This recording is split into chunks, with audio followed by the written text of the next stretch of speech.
ओम शांति। 25 जनवरी 2024। बाबा के महावाक्य। मीठे बच्चे, तुम्हें वंडर खाना चाहिए कि हमें कैसा मीठा बाप मिला है जिसे कोई भी आश नहीं, और दाता कितना जबरदस्त है, लेने की जरा भी तमन्ना नहीं। प्रश्न, बाप का वंडरफुल पाठ कौन सा है? 100% निष्कामी बाप किस कामना से सृष्टि पर आया है? उत्तर, बाबा का वंडरफुल पाठ है पढ़ाने का। वह सर्विस के लिए ही आते हैं, पालना करते हैं, पुचकार देकर कहते हैं, मीठे बच्चे यह करो।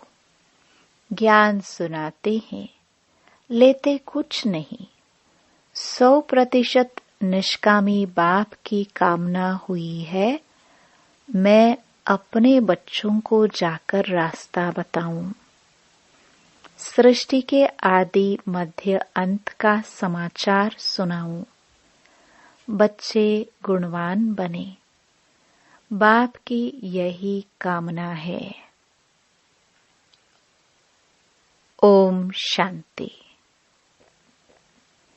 मीठे मीठे रूहानी बच्चों को रूहानी बाप ऐसा मिला हुआ है जो कुछ लेता नहीं, कुछ खाता नहीं, कुछ पीता नहीं, तो उनको कोई आश व उम्मीद नहीं है।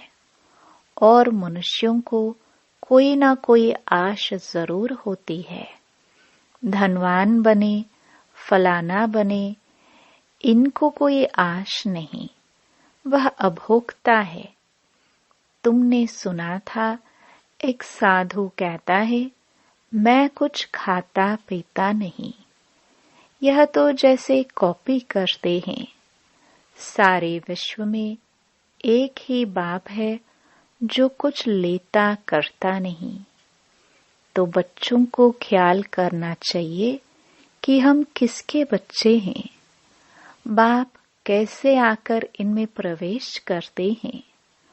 खुद की कोई तमन्ना नहीं, खुद तो गुप्त है। उनकी जीवन कहानी को तुम बच्चे ही जानते हो।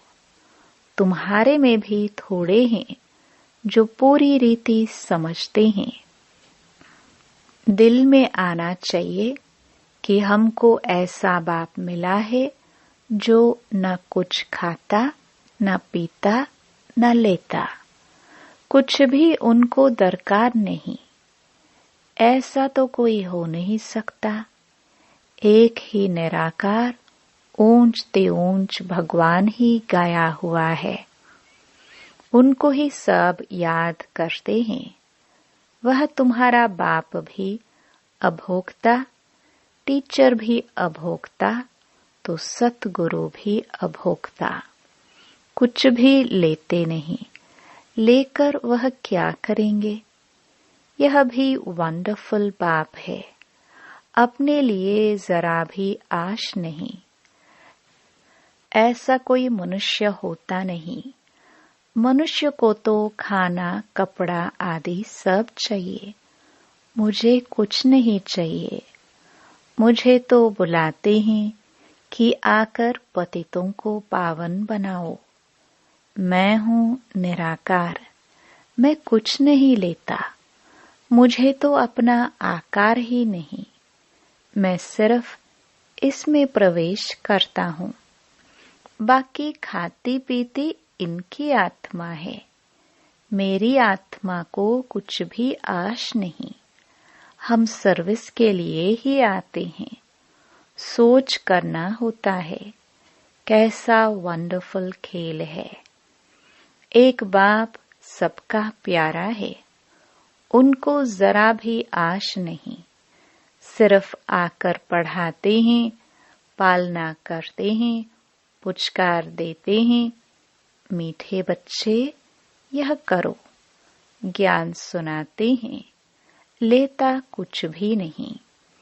करन करावनहार बाप ही है। समझो, कुछ शिव बाबा को दिया, वह क्या करेंगे? टोली लेकर खाएंगे?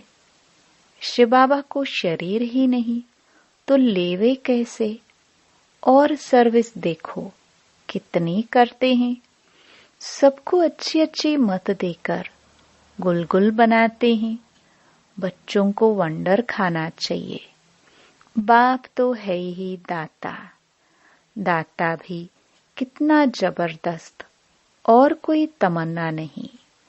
ब्रह्मा को भल फुरना है, इतने बच्चों की संभाल करनी है, खिलाना पिलाना है।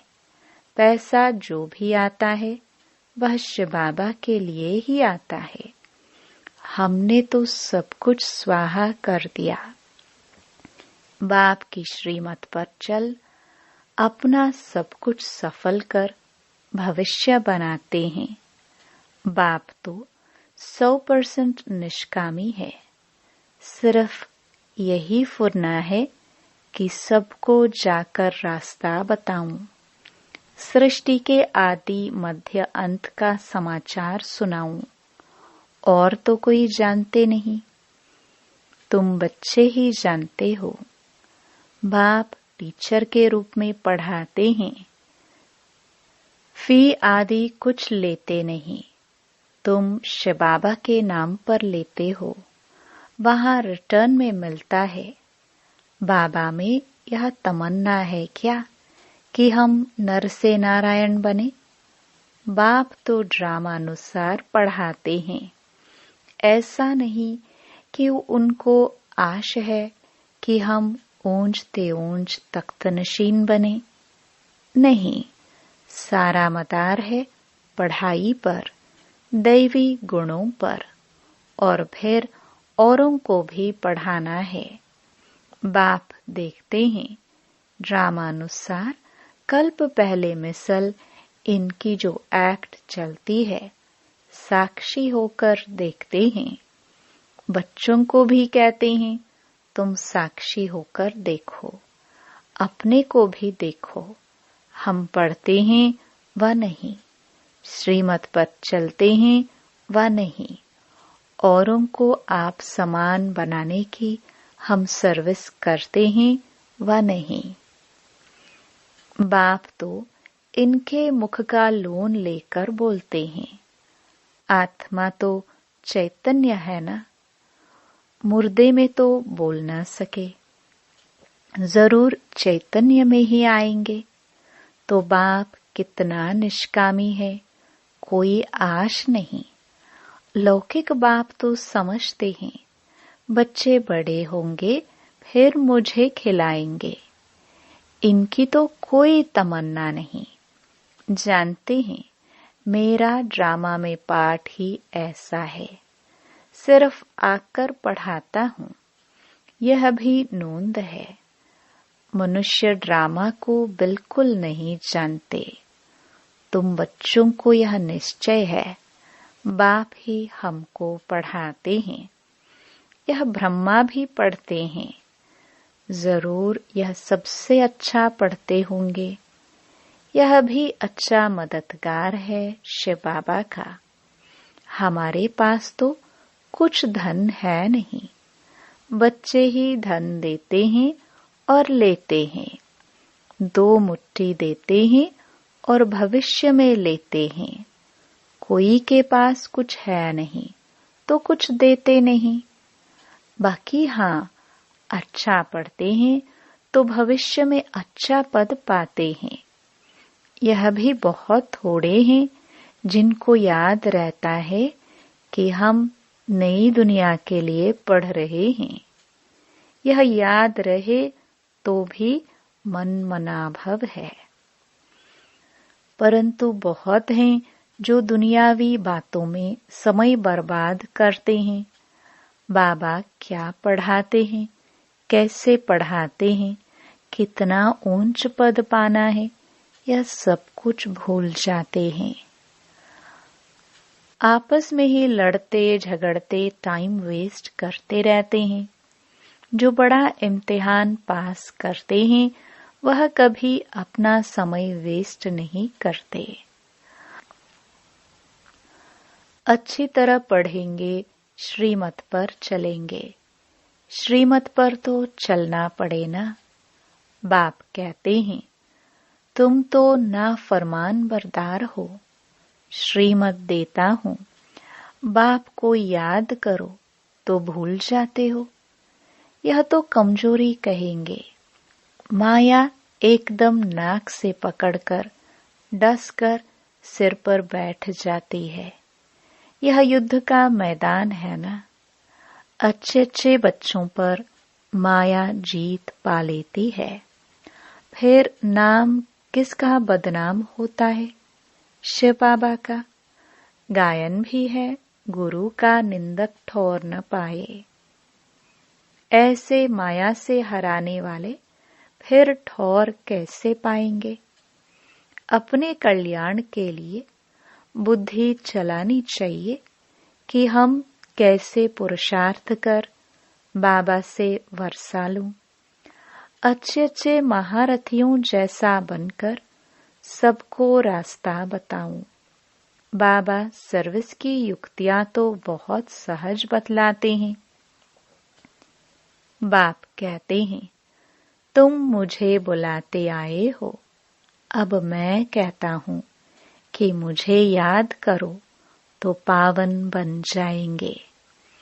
पावन दुनिया के चित्र है ना। यह है मुख्य। यहाँ एम ऑब्जेक्ट रखी जाती है।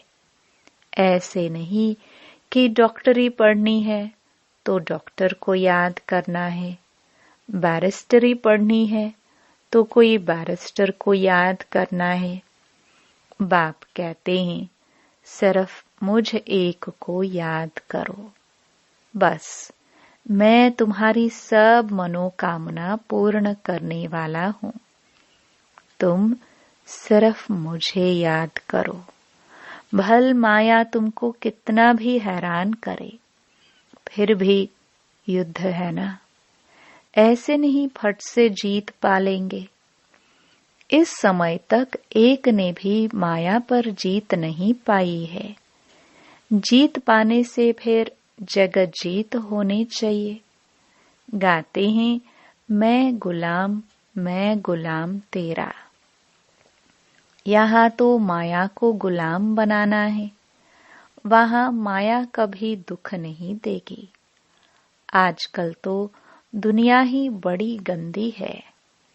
एक दो को दुख देते ही रहते हैं। तो कितना मीठा बाबा है जिसको अपने लिए कोई तमन्ना नहीं। ऐसे बाप को याद नहीं करते। वह कोई कहे हम शिव बाबा को मानते हैं, ब्रह्मा बाबा को नहीं। परंतु यह दोनों इकट्ठे हैं। बिगर दलाल सौदा हो न सके। बाबा का रथ है। इनका नाम ही है भाग्यशाली रथ। यह भी जानते हो सबसे नंबर 1 ऊंचा है यह। क्लास में मॉनिटर का भी मान होता है। रिगार्ड रखते हैं।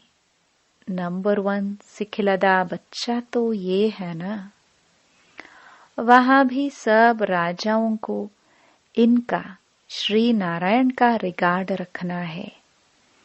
यह जब समझे तब रिगार्ड रखने का अकल आए। यहाँ जब रिगार्ड रखना सीखो तब वहाँ भी रखो। नहीं तो बाकी मिलेगा क्या? शिव बाबा को याद भी नहीं कर सकते। बाप कहते हैं याद से ही तुम्हारा बेड़ा पार होता है। बेहद की राजाई देते हैं। ऐसे बाप को कितना याद करना चाहिए। अंदर में कितना लव होना चाहिए। इनका देखो बाप से कितना लव है। लव हो तब तो सोने का बर्तन बने। जिनका बर्तन सोने का होगा उनकी चलन बड़ी फर्स्ट क्लास होगी।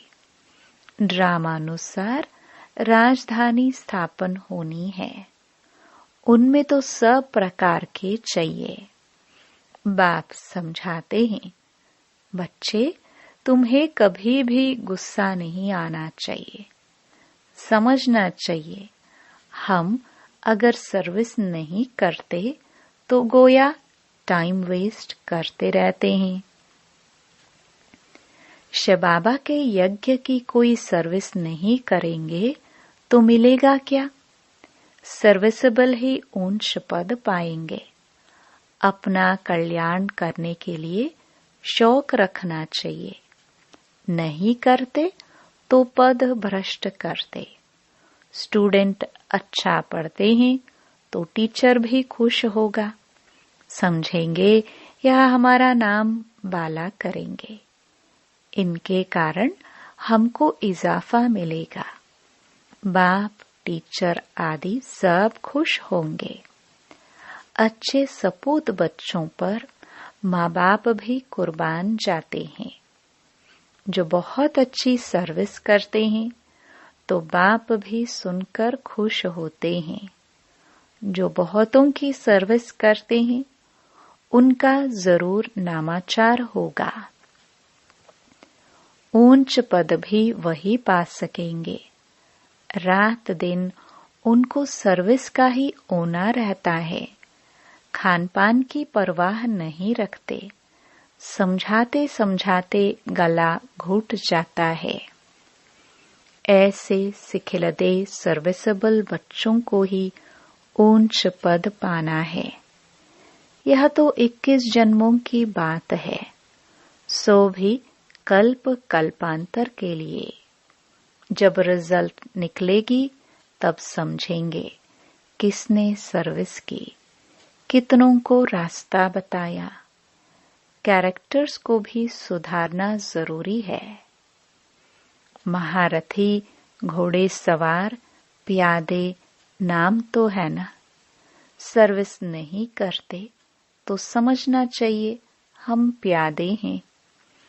ऐसा कोई न समझे कि हमने धन से मदद की है इसलिए हमारा पद ऊंचा होगा। यह बिल्कुल भूल है। सारा मदार सर्विस और पढ़ाई पर है। बाप तो बहुत अच्छी रीति समझाते रहते हैं कि बच्चे पढ़कर ऊंच पद पाए। कल्प कल्प का अपने को घाटा न डाले। बाबा देखते हैं यह अपने को घाटा डाल रहे हैं, इनको पता नहीं पड़ता। इसमें ही खुश हो जाते हैं कि हमने पैसे दिए हैं इसलिए माला के नजदीक आएंगे।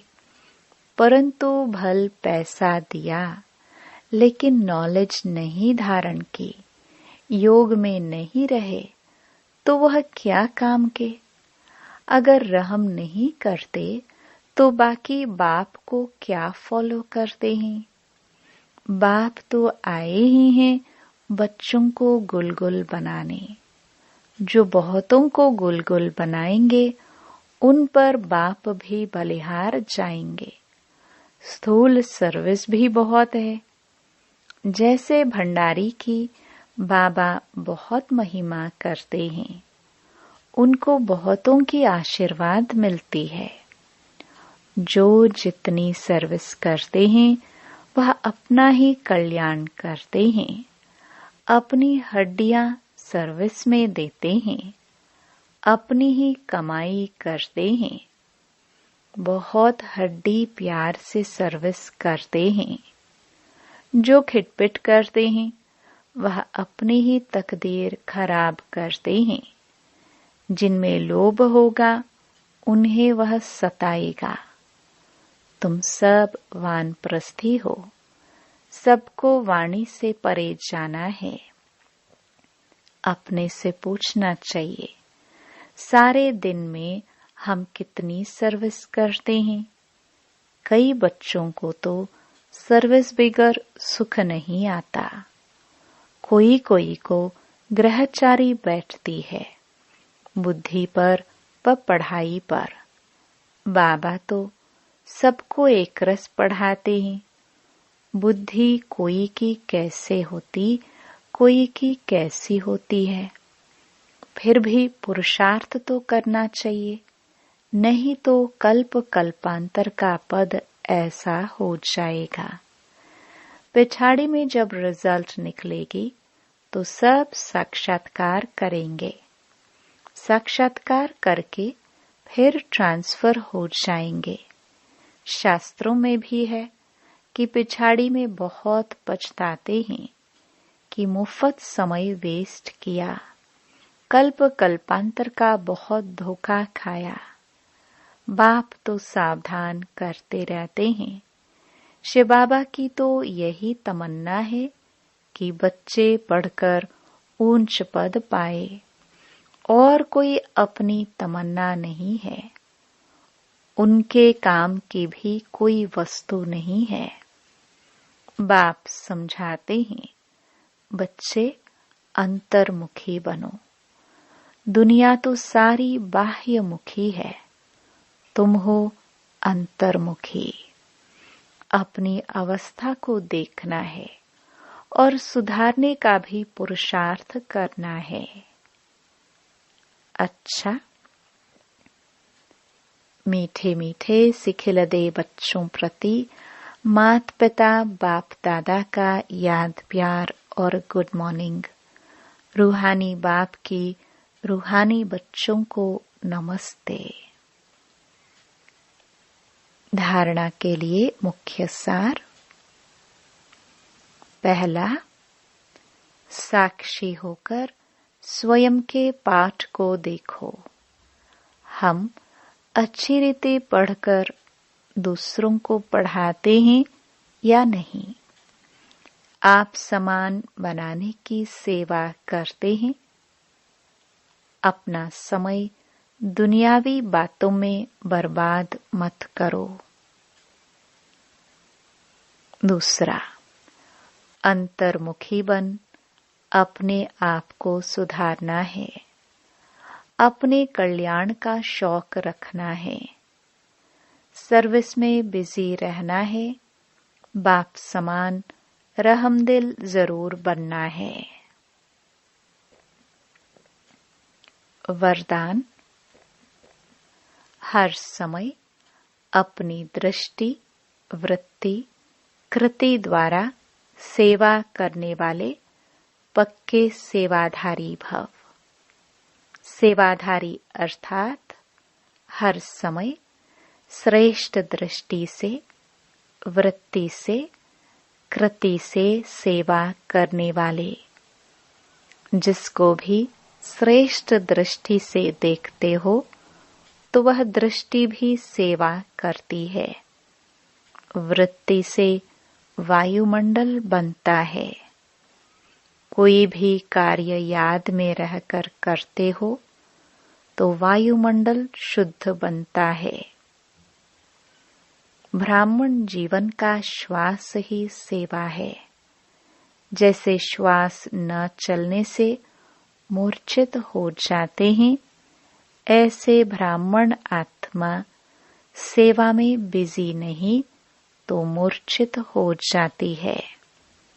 इसलिए जितना स्नेही, उतना सहयोगी, उतना ही सेवाधारी बनो।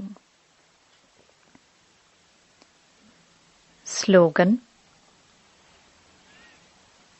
सेवा को खेल समझो तो तकेंगे नहीं, सदा लाइट रहेंगे।